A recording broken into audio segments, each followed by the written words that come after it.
Cape Henlopen is one of the most beautiful places in America. Over 5,000 acres of public protected land. I'm proud of the work that I did to preserve it. Deep in that park is a bench that carries my son's name. I go there sometimes alone, sometimes with my kids or my grandkids, sometimes with Beau's 2 children. It's amazing and peaceful and beautiful, and a great reminder of the moral obligation we have to preserve and protect this planet.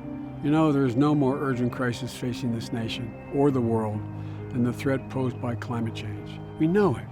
We see it in increasing frequency of extreme weather, rising sea levels, warming temperatures, shrinking snow cover and ice sheets and glaciers. NASA tells us the scientific evidence is unequivocal, and our military leaders tell us that climate change will be one of the biggest causes of instability and world conflict in the future. And yet, President Trump refuses to see it. He denies the evidence in front of his own eyes. He hides the climate science produced by his own administration and is actively working to roll back what progress we've already made. We don't have any time to waste. I'm proposing a climate plan that's as big as the challenge we face. It's honest, scientifically based, with aggressive national goals and international leadership from us. It addresses both the threat and the opportunity posed by climate change. I call my plan a clean energy revolution. It has 3 parts. First, meeting the challenge of a warming planet. Second, seizing the opportunity to create new technologies and millions of new good-paying jobs. And third, leading the world, because this is a worldwide problem, not just an American problem. First, meeting the challenge. As president, I will use every authority available to me. I will accept no half measures, and I will make it clear in this election that if you vote for me, you're voting for a mandate for Congress to pass my climate plan. Quite frankly, we need to put the fear of God into Congress that they will lose their seats if they do not act. Overall, my plan invests $1.7 trillion in securing our future so that by 2050, the United States will be 100% clean energy generated economy with net zero emission. I will start on day 1 when I reissue every executive order in the Obama-Biden administration that has been reversed by President Trump. Second, seizing the opportunity. The old belief that you can't create a clean energy future and create jobs is just that. It's old. It's not true. We can, but we have to get moving. Right now, China is investing $3 for every $1 we're investing in renewable energy. That's giving China an edge on technologies of tomorrow, and Trump doesn't even see that. My plan will put the United States back in the driver's seat, making the largest ever investment in energy and climate research and innovation that's ever occurred. That will make America the world's leader in clean energy by the year 2025. We can have manufacturing revolution right here in America with clean energy. Just think about it.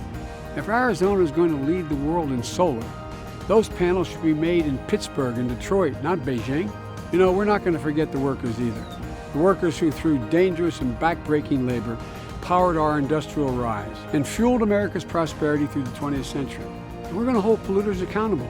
The worst environmental burdens have fallen heaviest along racial lines and in our poorest communities. That's going to end if I'm president, and I will direct the EPA and the Department of Justice to get back on the job. And thirdly, we have to lead the world. The United States only accounts for 15% of global carbon emissions.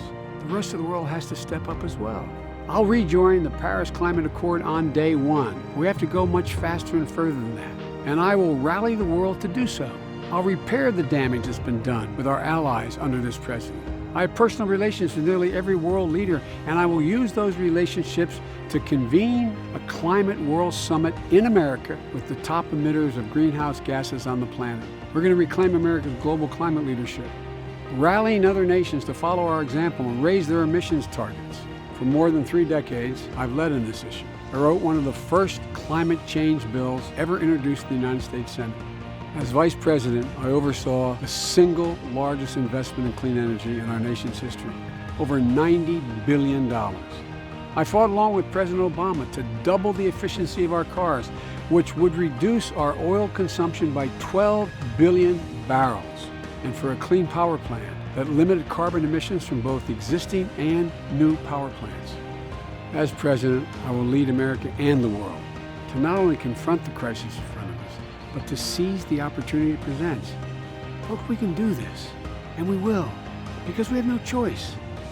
We know we can meet this challenge. I know we can meet the moral obligation we have to our kids and our grandkids and to each other. We can deal with this problem. We just have to act. Look, folks, climate pollution is carbon pollution. It's man-made. We created the problem, and we can solve it if we act now. This is what America does best, solving big problems with big ideas. That's who we are. That's who we've been. We're the United States of America, and there's not a single thing we cannot do, and the world badly needs us to do it.